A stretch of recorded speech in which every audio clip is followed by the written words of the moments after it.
Aquili, l'entretien de la matinale. Faïd Souaili, ce matin, vous recevez le secrétaire départemental adjoint du parti Les Républicains. Bonjour messieurs, bonjour. Bonjour Kamar, bonjour à toutes et à tous. Bonjour à Abdoul Doukaini. Vous êtes le secrétaire départemental adjoint des Républicains ici à Mayotte. Merci d'avoir accepté notre invitation à Zakweli. Dimanche, Emmanuel Macron a été réélu pour 5 ans à l'Élysée. Quel est votre sentiment par rapport à ce résultat ? Bonjour à toutes et à tous. Alors, mon sentiment, il est simple. D'abord, je souhaiterais lui adresser mes salutations, mes félicitations républicaines, parce qu'il a été réélu. Alors, moi, je constate qu'il a été élu par tous les Français. Quand je dis tous les Français, c'est-à-dire l'ensemble des partis dits républicains, parce que c'est un mandat, en tout cas son premier mandat, c'est un mandat d'échec. C'était un mandat où rien n'avait marché. C'était un mandat où les Français, y compris, j'allais dire, les Maoris, ont été oubliés. Donc, moi, je constate sur cette élection-là qu'il y a encore beaucoup à faire, notamment ici chez nous, sur l'ensemble des sujets. L'immigration clandestine, l'insécurité, la convergence des droits sociaux, la question de la retraite, les questions de la cherté de la vie. Toutes ces questions-là n'ont pas trouvé réponse sous le premier quinquennat d'Emmanuel Macron. Donc moi, je l'invite tout simplement à sortir de son rêve. Je l'invite à ouvrir les yeux, à sortir de son lit carrément, et puis vraiment à affronter la réalité. Donc vous dites un président qui a été élu peut-être par défaut, puisque même votre candidate Valérie Pécresse avait appelé à voter pour lui au second tour. Il n'y a pas qu'elle, Mansour Kamardine lui a dit qu'il a voté pour elle. Nicolas Sarkozy a appelé aussi à voter pour Emmanuel Macron. Donc est-ce que justement tout ce ressentiment contre le président sortant, pourquoi ça n'a pas profité à votre candidate ? Alors, vous savez, on va pas refaire le match. On va pas refaire le match parce que, à mon avis, ce n'est pas la question, ce n'est pas le moment.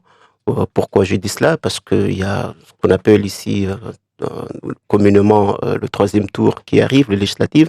Et si vous me permettez, je pense que nous avions une candidate, en l'occurrence Valérie Pécresse, qui avait un projet quand même solide, fédérateur, qui avait un projet qui correspondait à la fois aux attentes de tous les Français, mais également aux attentes des Domiens, plus particulièrement ici à Mayotte. Après, bon, la mayonnaise n'a pas pris.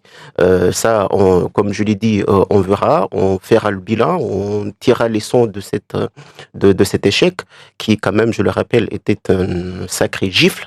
Ça ne s'est jamais produit sous la Ve République, en tout cas en ce qui concerne notre parti.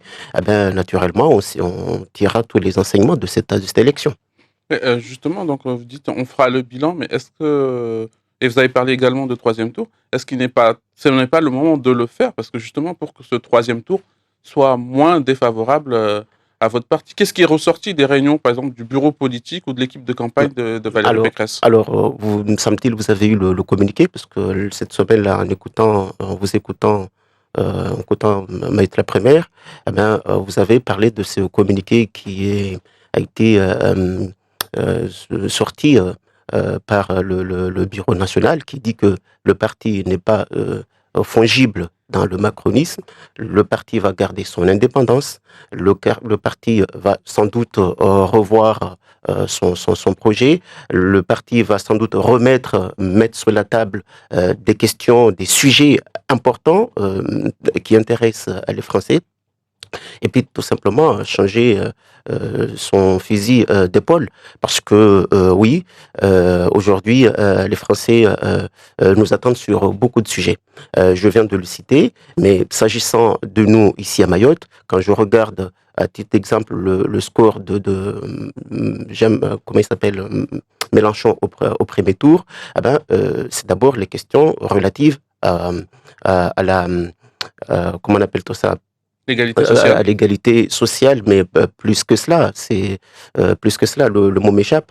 Mais et puis quand on regarde le score de Marine Le Pen au second tour, eh ben, ce sont des questions relatives à l'immigration, à l'insécurité, eh ben, tout cela. Raison pour laquelle je dis que vraiment ce gouvernement a failli. Et si vous me permettez, à juste titre d'ailleurs, remarquez qu'à chaque fois que le gouvernement mène une politique de gauche, ou c'est un gouvernement de gauche qui est en place, eh ben, le Front National est très haut dans les sondages. C'était le cas en 2002. Parce que c'était le gouvernement Jospin qui était au pouvoir depuis 97. Eh ben, Jean-Marie Le Pen était au second tour. C'était le cas en 2017 parce que c'était le gouvernement de François Hollande, Marine Le Pen au second tour. Là où on mène également une politique de gauche, eh ben, le Front National est encore très haut dans les sondages. Du côté de Mélenchon, on estime que Emmanuel Macron est un ultra-libéral. C'est ce qu'a dit hier Omar Simba. Alors, vous savez, quand vous augmentez les impôts, quand vous échouez sur les questions de l'immigration, quand vous échouez sur les questions de la lutte contre l'insécurité, vous voyez comment ici la sécurité, l'insécurité préoccupe les Mahorais. Et bien quand vous échouez sur toutes ces questions-là, je suis désolé de le dire, mais je ne pense pas qu'on puisse dire que Emmanuel Macron a mené une politique de droite. Alors, dans quelques semaines se déroulent les élections législatives. Alors vous, de votre côté, du côté des LR, c'est assez organisé, c'est même, je dirais, sans me tromper, que vous êtes l'organisation politique la mieux organisée ici à Mayotte. Il y a eu des instances donc, qui ont désigné des candidats. Mansour Kamardine dans la circonscription 2 au sud, Isiaka Abdillah dans la circonscription 1 au nord. Comment vous allez faire pour vous mettre en ordre de marche? Parce que vous avez des délégués de circonscription, vous avez des cellules communales, cantonales. On ne les a pas trop vues pendant la campagne présidentielle. Donc là, est-ce qu'elles vont être opérationnelles? Je peux vous dire ici avec certitude, même avec bonheur et joie, que nous avons une équipe qui est déjà en ordre de bataille. Ces deux candidats que vous venez de citer ont déjà leur équipe de campagne en place et qui commencent déjà à travailler.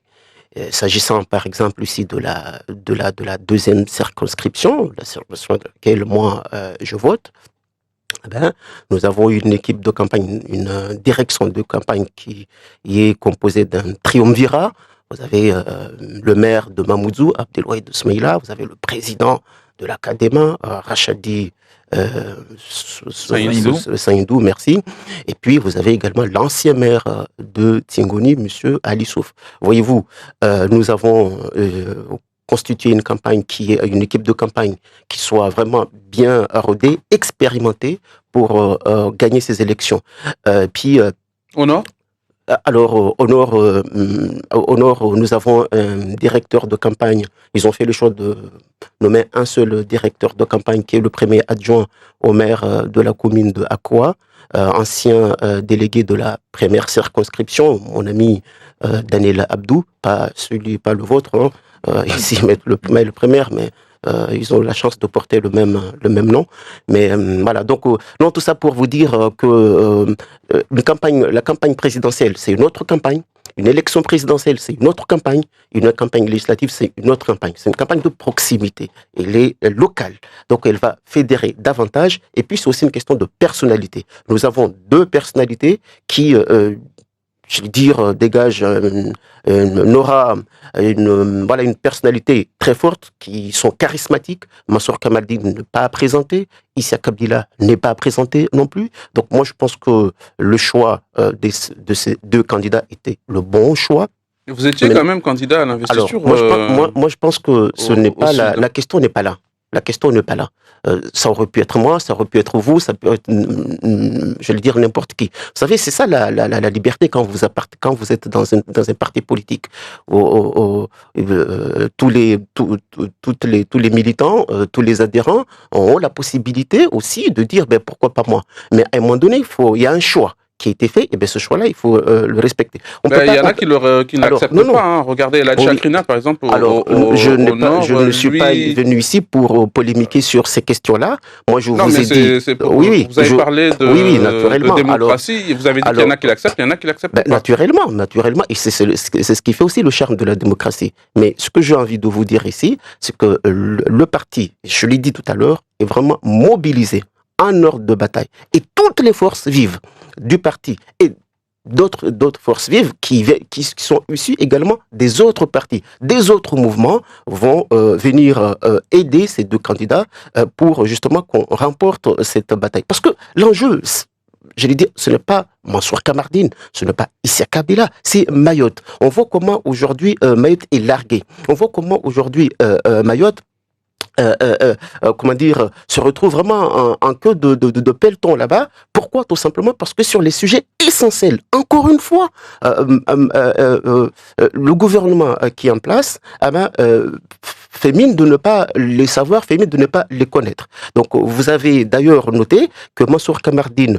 sur cette mandature qui s'achève, était le seul à avoir porté les revendications de Mayotte. Ça, ce n'est pas moi qui le dis, ce sont tous les Mahorais qui le disent. Donc, je pense qu'il faudra le reconduire. Je pense que c'est le candidat, le député qu'il nous faut au moment, tout simplement, où les Mahorais sont dans une situation de doute. Alors, dans la situation au niveau national, pour l'instant, elle est un peu...